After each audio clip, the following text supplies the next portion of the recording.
Keyshawn, J. Will, and Zubin, the podcast. Paul, 3 wins away from his first NBA championship. Chris Paul, in his NBA Finals debut, goes for 32 points, 9 assists, and the Suns win 118. 118, by the way. I want to repeat that. 106 over the Milwaukee Bucks. Giannis Antetokounmpo does play, which was a bit of a surprise. That still gives you 20 and 17. But still, for the Bucks, not nearly enough, and a much different-looking Bucks team now with him back in the lineup. So many different things we could pull apart from this game. But as Alan Hahn, Monica McNutter here on Keyshawn, J. Will, and Zubin, J. Will joins us now live from Phoenix after part of the coverage of the game last night, NBA Countdown. Monica, why you call me Usher when I first got on?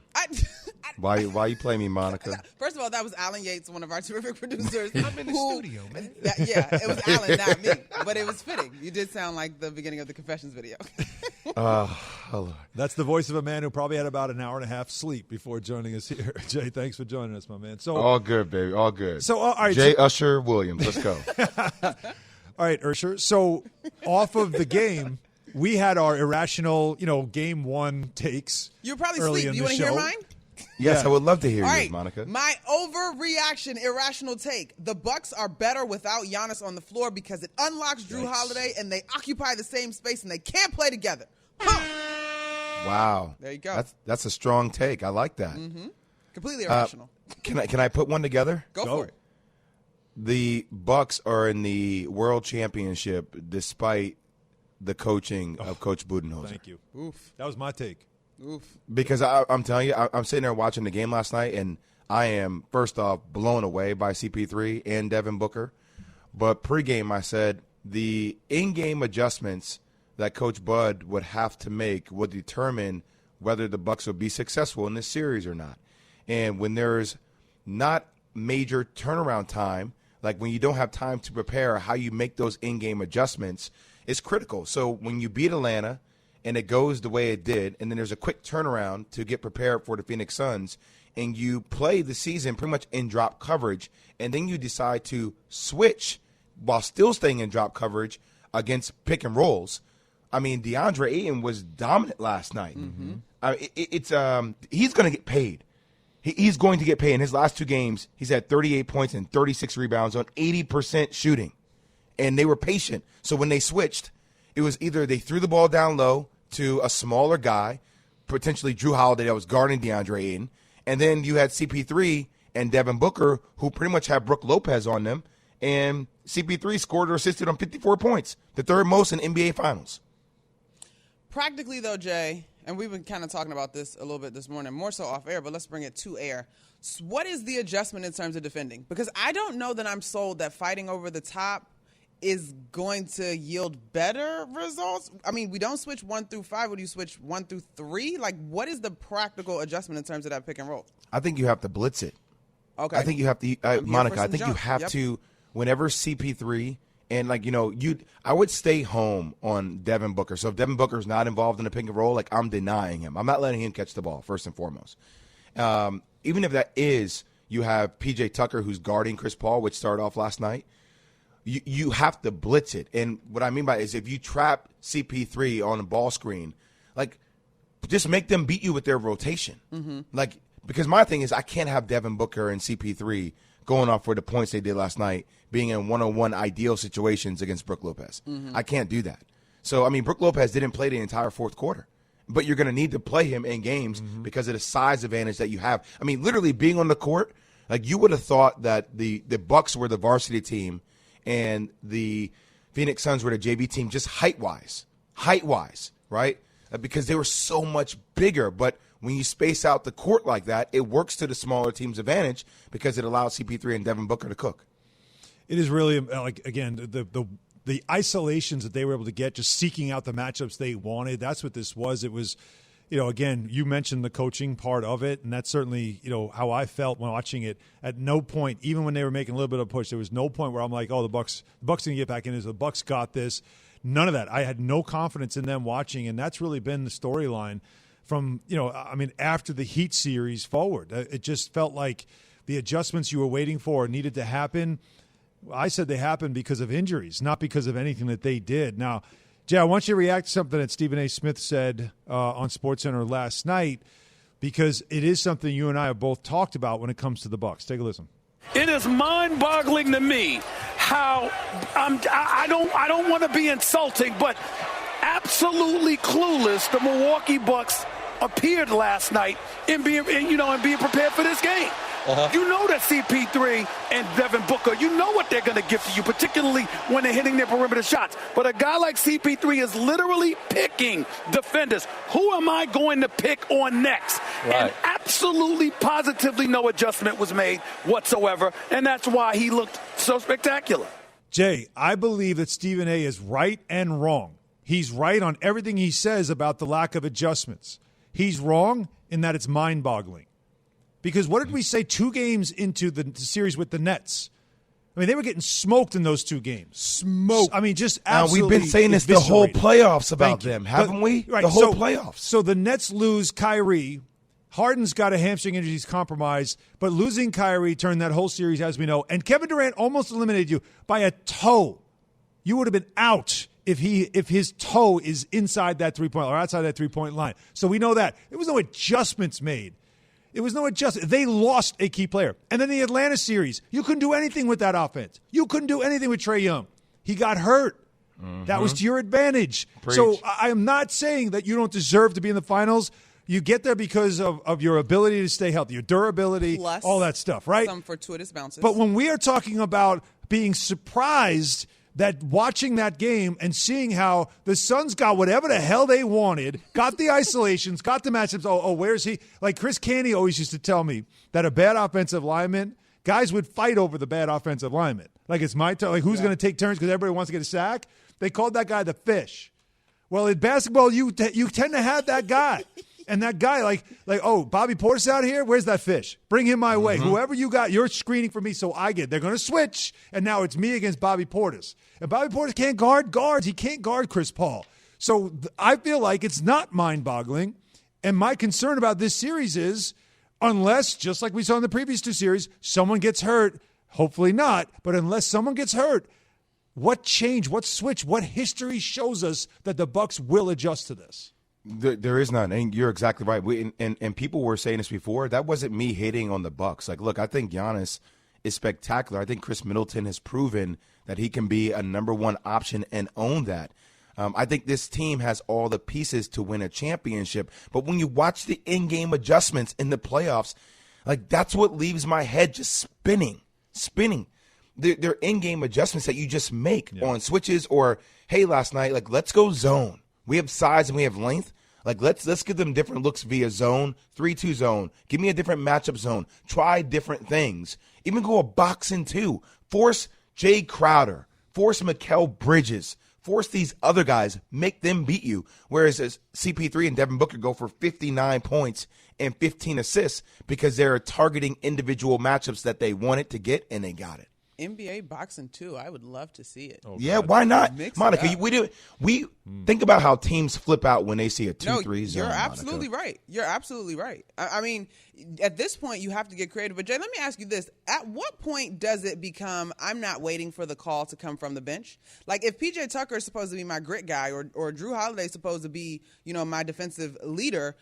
At what point is it, this isn't working? I'm about to blow up the screen. When I call for it, come. Like let's blitz. At what point is there room for in-game adjustments to come from the 5 that are on the floor in the uniform getting abused and misused by the screen?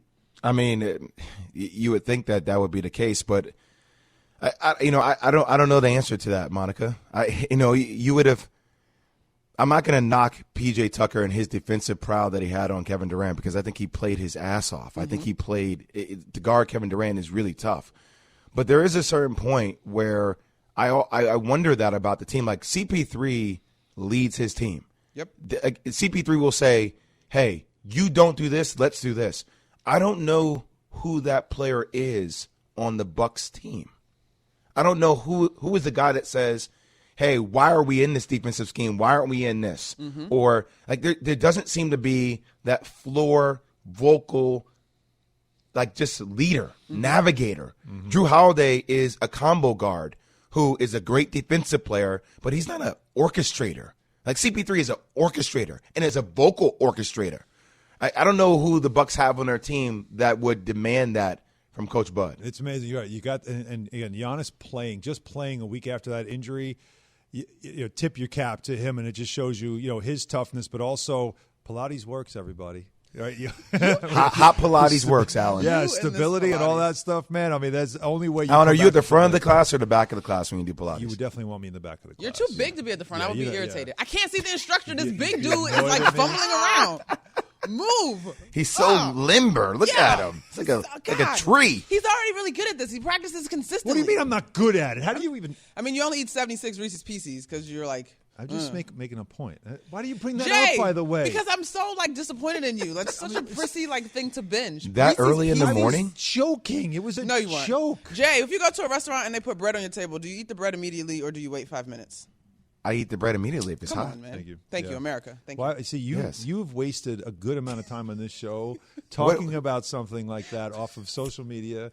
Because that I'm really got a lot of curious. responses, but it's really Why am I letting the bread soak? It's not wine. Apparently, Exactly. it's It was- tacky to grab it, according to people on Twitter. Yeah, there was a poll that was on Twitter that Monica brought to the That's show. outrageous. That's outrageous. And 97% of the people said, of course, you eat the bread right away, and which tells me that 3% of there's still 3% of the population that has a serious issue.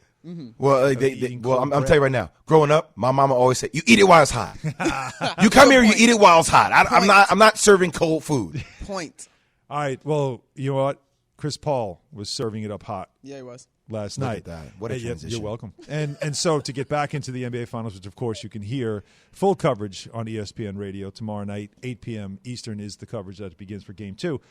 But what he's been, I think it's no longer something that you just, it's accepted. He goes to that team and he sort of took them to that next level. We saw in the bubble there was some promise with the Suns. We saw it in the bubble, hey, keep an eye on this team next year. But his arrival has meant so much to that young core and to Monty Williams. And I want let's listen to Devin Booker after the game. Now D-Book had 27, but 1 for 7 from 3.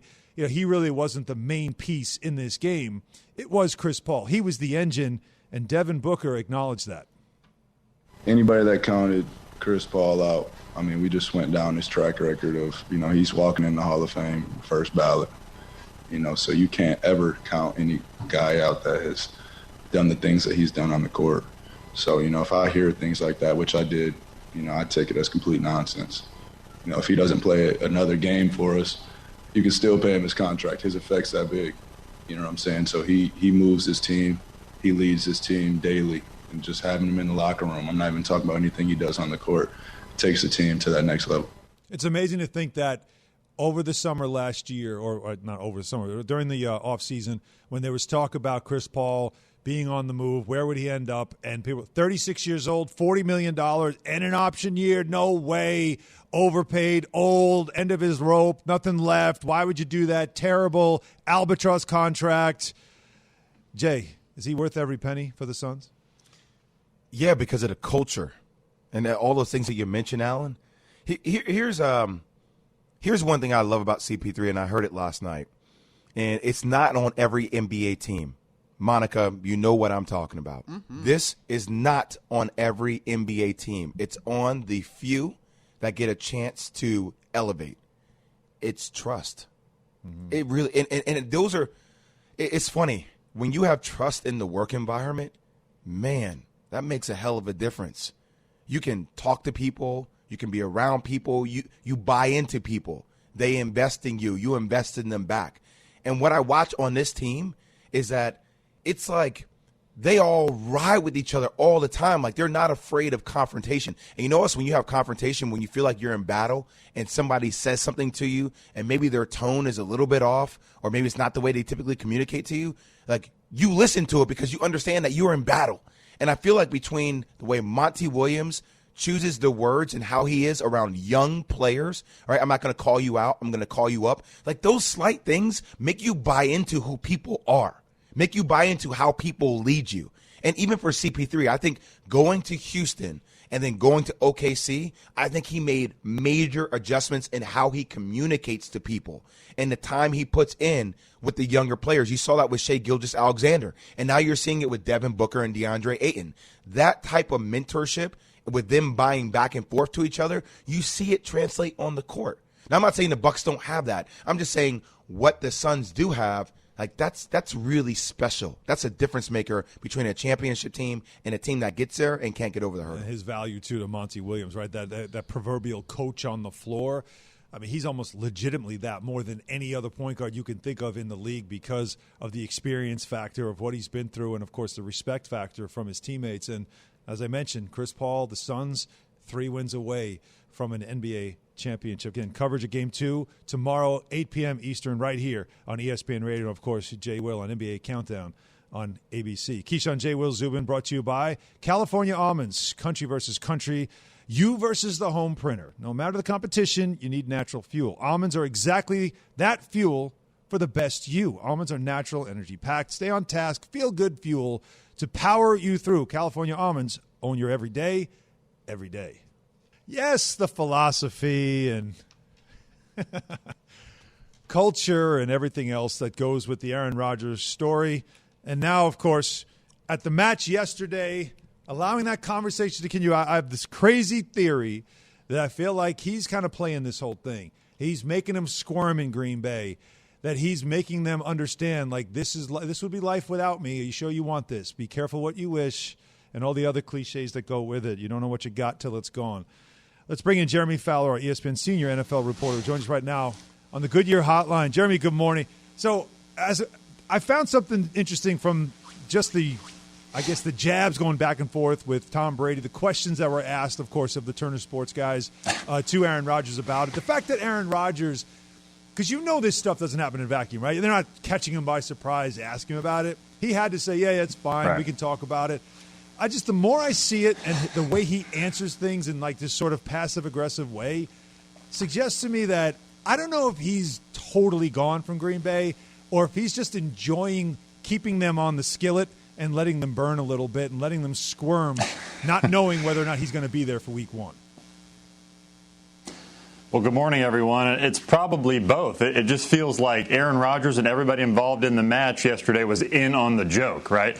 And so Rodgers, in true standoff form, is not showing any emotion. He's not showing his cards. He's basically telling everybody, you all don't know exactly what you're talking about. Only I know all the intricacies and details of all this along with the Packers. And so, asking around the league, there's a sense and a belief that Green Bay, though still hopeful, is probably a little bit torn. They weren't necessarily expecting answers from Rodgers, but some people there still believe, hey, look, this guy is dug in, and he might not show up. Now, some are still hopeful that he will show up for training camp. There's no clear-cut answer, no matter who you ask around the league. The only thing that's clear-cut right now is they don't plan on trading him, at least this summer. Okay, so... Nor should they.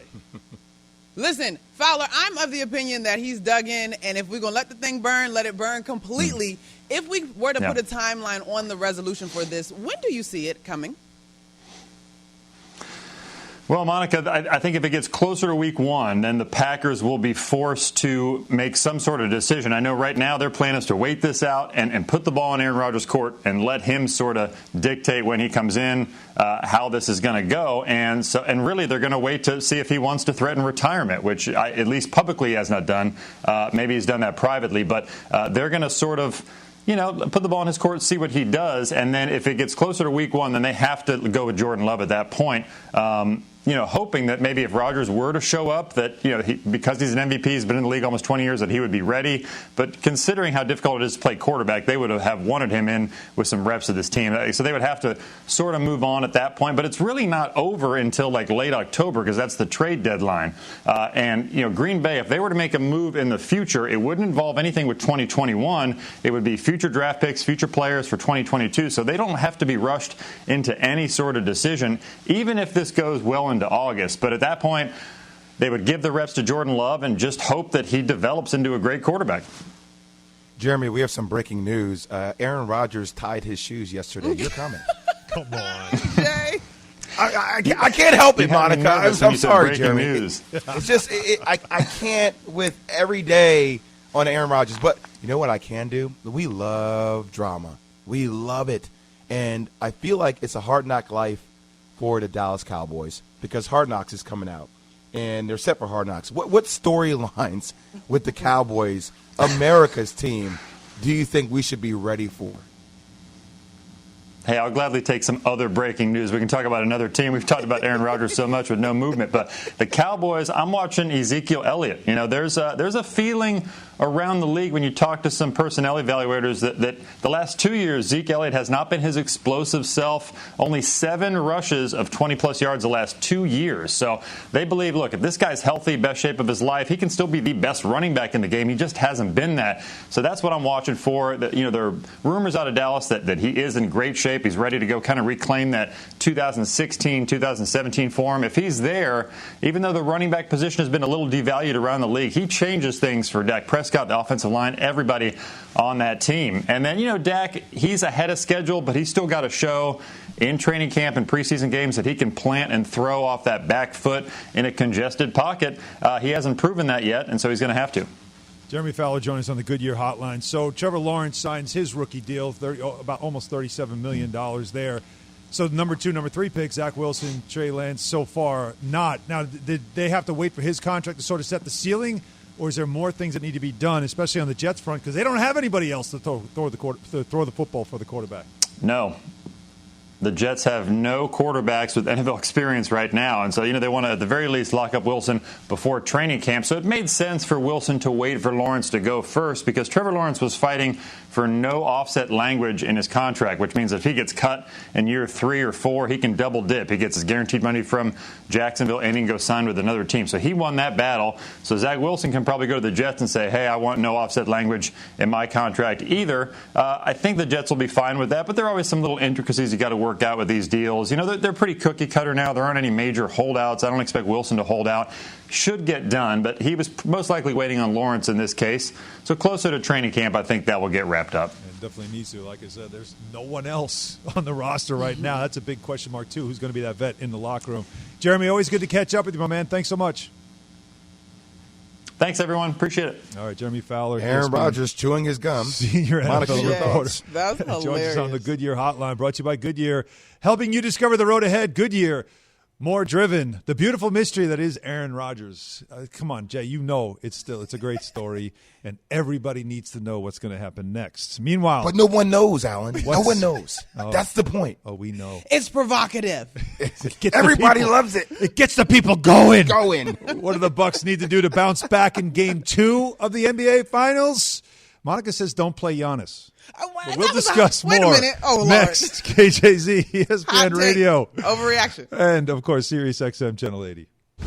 There was 2 completely different levels of sharpness in this game. I'm sorry. Phoenix was just so much more prepared, so much more confident. Absolutely clueless, the Milwaukee Bucks being prepared for this game. Phoenix was that much sharper than the Milwaukee Bucks.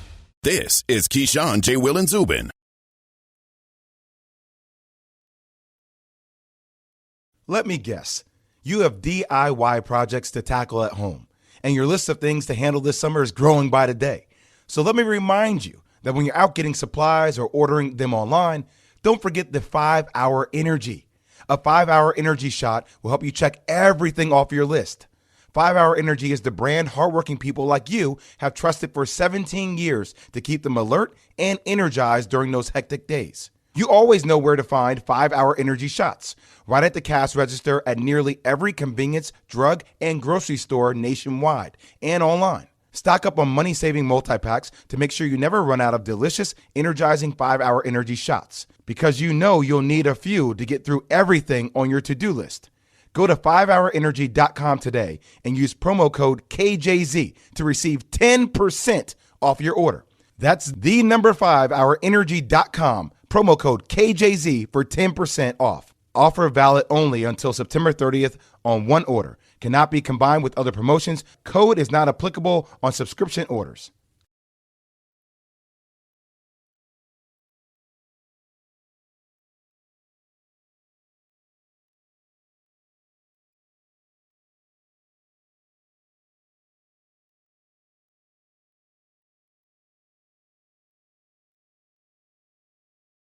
Enjoy a powerful business upgrade with Dell Technologies Black Friday and July event. Get amazing savings with up to 50% off high-performance computers and tech built for business. And be able to take your office with you with Windows 10 Pro. Plus, get great offers on Dell servers, monitors, docks, and more, all with easy financing options through Dell Financial Services. Call 877-ASK-DELL. That's 877-ASK-DELL. And speak to a Dell Technologies advisor today.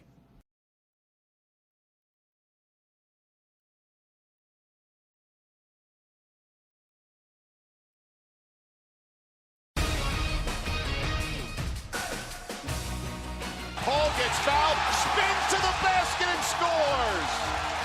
Giannis tried to get him from behind. CP3 had a chance for three. That is the point guard at work, because there's nobody in the league who does it better. If he feels a bit behind him, he crosses the ball in front of his body, he slows his tempo, he actually draws the foul. Doris Burke, Mark Kester on the call, ESPN Radio, as Chris Paul leads the Suns to a Game 1 win of the NBA Finals over the Bucks. 118-106. CP3 goes for 32 points, 9 assists. He joins Kareem Abdul-Jabbar and Tim Duncan as the only players in Finals history to have a 30-point game at the age of 36. Game 2 tomorrow night, and coverage begins 8 p.m. Eastern right here on ESPN Radio. American sprinter Sha'Carri Richardson will not be on the team for the 4x100 relay. Now, remember, she won the 100-meter dash at the U.S. team trials, but then received a 30-day ban for testing positive for marijuana. The ban would have been up in time for her to compete in the 4x100 at the Olympics, but it decided against adding her to the team. Speaking of teams, the team of Aaron Rodgers and Bryson DeChambeau, they defeated Tom Brady and Phil Mickelson in the latest version of The Match. During a broadcast on Turner Sports, Rodgers was asked about playing Week 1 and responded with, "I don't know." The match did raise $2.5 million for Barack Obama's My Brother's Keeper Alliance and helped supply over 6 million meals to Feeding America. SportsCenter brought to you by DraftKings. Download DraftKings app and use code KJZ to get a free shot at millions of dollars up for grabs this week with your first deposit. Minimum $5 deposit required. Eligibility restrictions apply. See DraftKings.com for details. Keyshawn, J. Will, Zubin, ESPN Radio. Presented by Progressive Insurance. Alan Hahn, Monica McNutt here. J. Will in Phoenix for the NBA Finals. And we are joined on the Goodyear Hotline by John Barry, ESPN Radio NBA analyst, former player as well, also in Phoenix. And they say it's a dry heat, right, John? Oh, yeah, sure is. Hey, first of all, congrats to Monica for the finals debut. Knocked it out of the park. Thank you. Congrats to Alan for the Knicks being somewhat relevant. And congratulations to Jay Williams for getting up. But was he on hour one? Was he on hour one? I'm I was up. not on if I hour wasn't one, playing JB. golf, you guys would not have me here, by the way. And can I get a bite with me saying something? Did I not say anything on the air last night during the game? I hear Gandoni, TJ, Doris. Geez, Kestisher, what's the deal? Get no love, JB. I listened to where you, are you JB. playing, JB? You were First off, excellent. where are you playing? You can't say you're I'm about going to play out golf. True, I got True North. We got a 6:27 a.m. time, and then Paradise Valley this afternoon for the second 18. You're going out this afternoon? Wow. Tremendous day. Of course. That's need an it's umbrella. it's gonna be like 110 today. Hey, man. Sunblock, JB. Sun's out. Sun's out. I got to smell the grass. Somebody's got priorities, Jay. I see it. But still, and yeah. By the way, why haven't we heard JB in any of these calls? We gotta have to work on that. We haven't. Talk to our producers. But Monica again with the debut on the pre and post. So blast. again, great job by you. Thank you. And also by Chris Paul. John, are we looking at a Suns team like our irrational takes after Game 1? Right, we always do this. We overreact on everything. It's like Week 1 of the NFL. All right, we predict a team going into the playoffs. I'm looking at Game 1, and I'm looking at the way the Suns were able to play their preparation, and also what the Bucks didn't do defensively against them. And I'm looking at it and thinking to myself, the Suns have got this series because I just don't see how the Bucks can adjust enough, and whether or not Giannis can do enough to overcome what Chris Paul and the Suns were able to do in Game 1. Agree or disagree? Well, I'm going to agree that I'm I'm not saying that this is over. Remember, you go back to the Atlanta series in the conference final for Milwaukee. Trae Young had 48 in game one, and it's the same play. I mean, it's the high screen and roll. And they decided to stay big in that game one. They switched with Brook Lopez or Bobby Portis or whatever big they use up there, and they got torched by Trae Young. They went to a more switching defense as the series progressed. And then fortunately for them, Trae Young went out. So maybe they do need Chris Paul to go out to have a chance to win. But no, look, they're going to get better. But again, the high pick and roll, you can't give great players the same look. And if you get the same look, obviously we saw Chris Paul just toying with whoever it was, right, whether it be Portis or Lopez or Bryn Forbes got a lot of it too. They're going to have to just change it up. And again, a steady diet of the same thing is not going to work. JB, I was curious, why don't you think we see Coach Bud do more things like, play a box and one or a triangle and two, or give you different looks via zone wise? And I know that Phoenix obviously can shoot the ball, but just watching those in-game adjustments, why don't you think we see more of that? I don't know. You have a style that you play, and you believe in it, and you just believe that you just have to do it better. I'm with you. I'm trying anything, particularly when a guy's got it going. I want to make the best player not be able to do the things that he does best. What does Chris Paul do best? He plays pick and roll, and he gets in the mid-range. So I'm not going to allow that to happen. It's like I'm not letting Michael Jordan take the last shot of a game. Steve Kerr buried one, John Paxson buried one, but I'm going to take my chances with that. Aren't my odds better by doing that? So I'm going to make Jay Crowder, who didn't make a shot last night, make some shots when it's down the stretch. I'm going to get it out of the hands of Booker. I'm going to get it out of the hands of Paul and make them do their second or third option. That's what the playoffs is all about. Do not let a team get to their first option. All right, JB, so let's say that the Bucks devise a scheme defensively that allows them to slow the pick and roll but not necessarily contain. What do they need to do offensively? Because I was kind of struck by the fact that they didn't really look to get out in transition either. Yeah, well, the Bucks, I don't think play very intelligently on the offensive end at times. That's a really nice way of saying it, JB. Pardon me? That's a really nice way of saying it. Yeah, well, I mean, look, they had games against Atlanta where they lived in the paint. They had 28 points in the first quarter of a game in the Eastern Conference Finals in the paint. I think last night they had 28 at half. Things start working for them, and then they get away from it. And, the more as I've watched them doing the whole Eastern Conference Finals and then here, they don't have a Chris Paul, right? They don't have a point guard that's an extension of their staff to get their team into all the things that they need to do that are successful. And that's no fault of any player on the Bucks. Drew Holiday is not a point guard. Drew Holiday is a combo guard. He's a basketball player, and he's damn good at everything he does.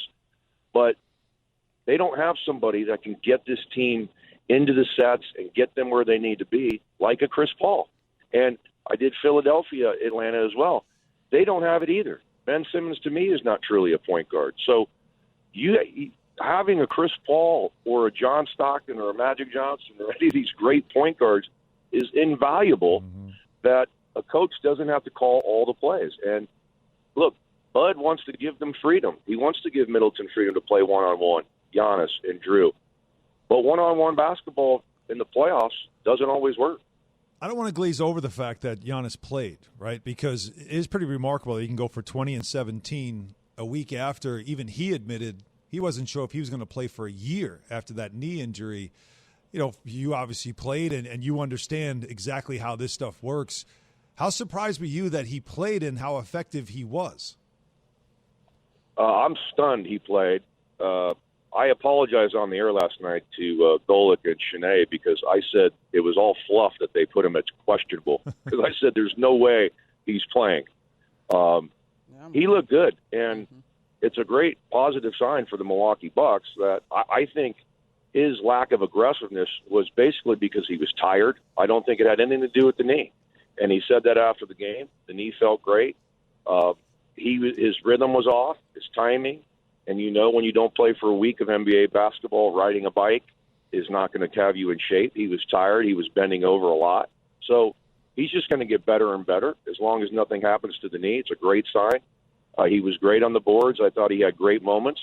And for Milwaukee, it's a tremendous sign because he's going to be back to Giannis, hopefully for them, here in the next couple of ball games. It just shows you, too, like, athletes versus regular people. The rest of us would still have crutches wrapped up, probably need a week off from work where we sit for a living.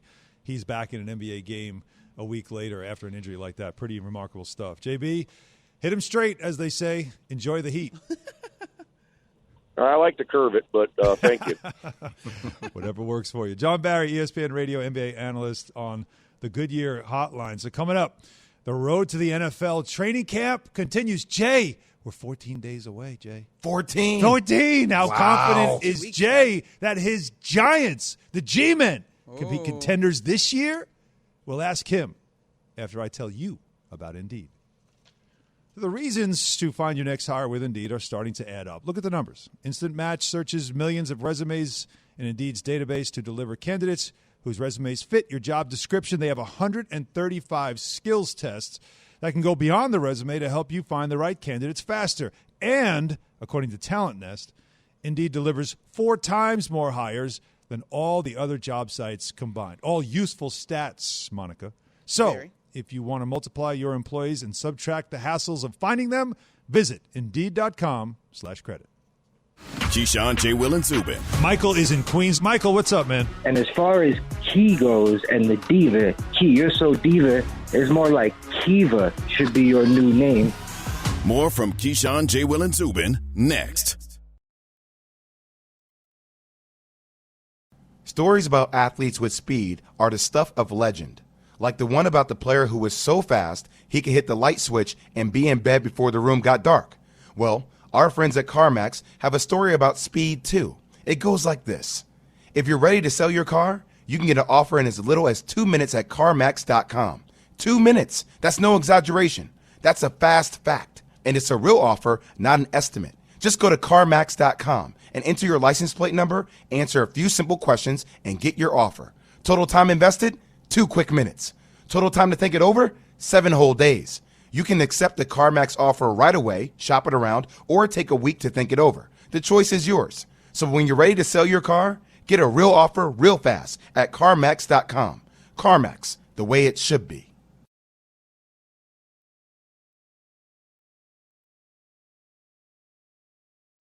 So, you're thinking about selling your car.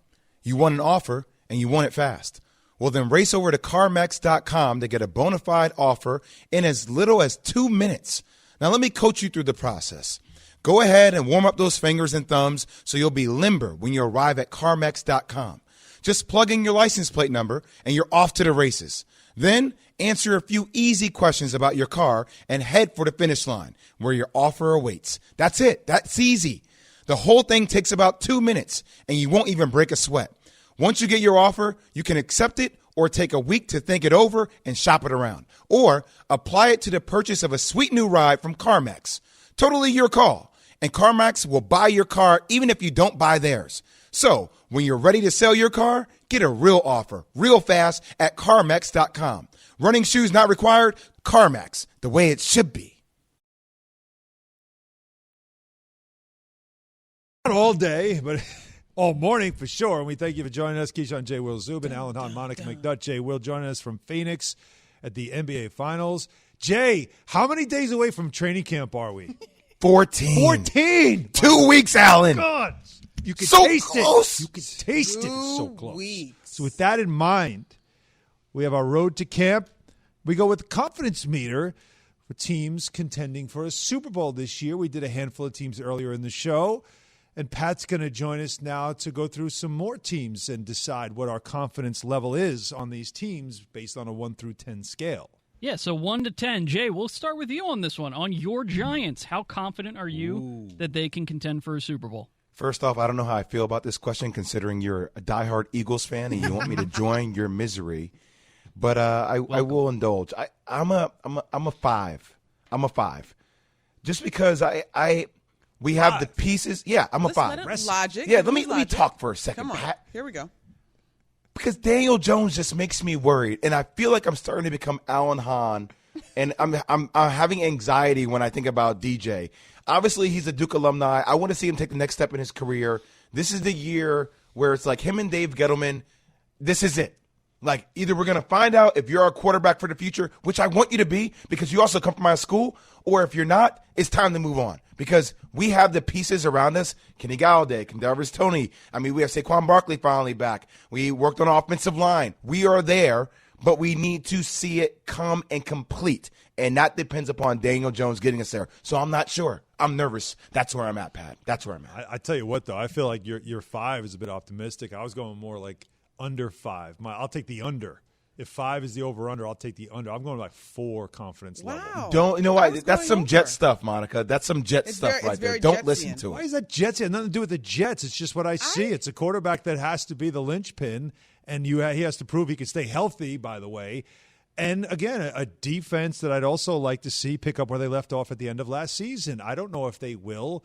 And in a division where the Cowboys are going to dominate, Washington has a really good defense. Are the Cowboys going to dominate? I think they're going to dominate. Listen, absolutely. I'm at a 6. I'm going above both of you guys because I think he is. I think he's going to rise to the occasion. I think that Judge and that gang, they were beginning to turn a corner a bit last year. A little bit. And I'm going with momentum sticking for all the reasons that Jay mentioned. They would have made the playoffs if it wasn't for Come on now. the Eagles. They're not that far away. And again, like, I don't buy that the Cowboys are going to dominate the division, but the division is quite honestly a toss-up between at least 3 in my mind. I'm sorry. Wow. That's why this was a trick question led by Pat, obviously, to start off the whole conversation. Go ahead, Pat. Let's do another trick question. Han, join us in the misery, please. The New York Jets, from 1 to 10, how confident are you that they can contend for a Super Bowl? 0. I mean, that's fair. 1. Why are they on the list? Right, they don't even have a quarterback. Why are they even on the list? Signed. You heard Fowler. This is rude. How dare you? Next. Moving on. I still love my Jets, so. You can love them and they could be horrible. That's fine. Well, I don't know horrible, but Super Bowl, not yet. Maybe next. I mean, how would you describe the Jets? How would I describe them? Up and coming, Jay. Up and coming. Yes. Yeah. Oh, you're like a Monty Williams. I like it. You're not calling somebody out. You're calling them up. I like it. Words have power. Yes. Come on, Pat. Let's go. What else we got? The L.A. Rams, Monica, starting with you. How confident are you that they can contend for a Super Bowl from 1 to 10? They better be a 10. Really? Really? I'm gonna go. How many fingers do you have? I got How 10. many fingers? I'm gonna go. Well, there you go. I'm gonna go 9. That's fair. I'm not gonna go quite all in 10. Is this match that Sean McVay wanted so desperately and was so excited about? Is it really gonna be the thing that unlocks the squad? We got to see. I mean, we love that defense. We know what that defense can do. It's funny because when this trade went down, I think I was filling in for like Golick or something, and we had some callers from Detroit. It was like, hey, just beware of buyer's remorse when it comes to Matt Stafford. Now, different system, plenty of weapons around him. I'm going 9. Yeah, I feel 9. I'm going to go 10. Okay. I think they're next in line right behind the Bucs for me. And look, I think Matthew Stafford is one of those guys that obviously, when you play in a bad organization, it's easy for people to take shots at you. But when you put some nice toys, some nice weapons around you, it makes a world of difference. You're like, oh, wait, this is how it feels to throw to talented players. And I think Cam Akers is going to have a breakout season as well. It's a 10 for them. Cam. For all the moves they made, Stafford, they better be a 10. Stafford just got out of the sewage tunnel at Shawshank in the rain. He's ready. Like, that's exactly what Stafford is right now. Feel the opportunity with the offense and the weapons. Just let it fall. On his face. All right, man. Come on. Let's get it. Keyshawn's guy, cute Kyler, out in Arizona. Alan, starting with you. How 4. confident are you? Yeah, 4. Ooh. Tough division. Very tough division. Yes, defense got a little bit better.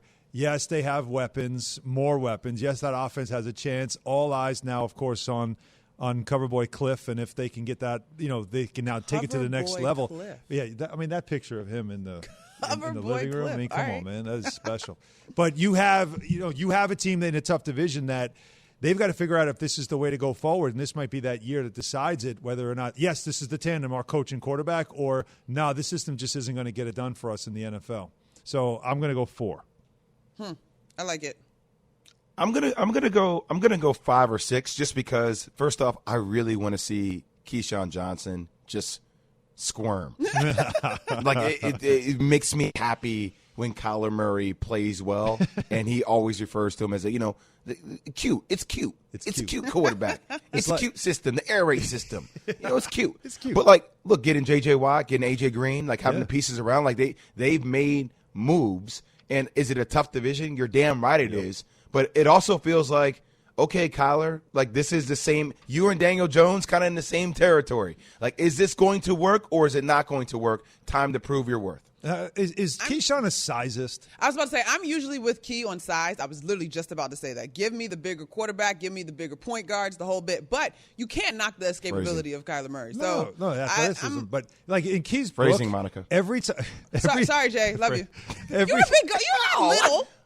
Wait, what did we say? I missed it. Hey, phrasing. Do you know that every time Key referenced Wayne Corbett in his book, it's always little Wayne Corbett? He would always have little. I'm trying to tell you, man. It's a Keyism. To remind. I think he's a sizist. That's what it's about. But it is true. Though. Here's the problem, Al. Even when I walk out of the studio, how tall are you? Always I'm 6'2". I'm not small, Monica. Jay hates walking between Key and I. So annoying. He always creates that space, Monica. I'm Joe Pesci. And it's we just get closer to Jay to make him. 5 Hour Energy is the one when you got to get stuff done. It's the brand hardworking people like you have trusted for 17 years to give them the alert, energized feeling they need to get through a busy, hectic day. Go to 5hourenergy.com today and use promo code KJZ to receive 10% off your order. That's the number 5hourenergy.com, promo code KJZ for 10% off. Offer valid only until September 30th on one order. Cannot be combined with other promotions. Code is not applicable on subscription orders.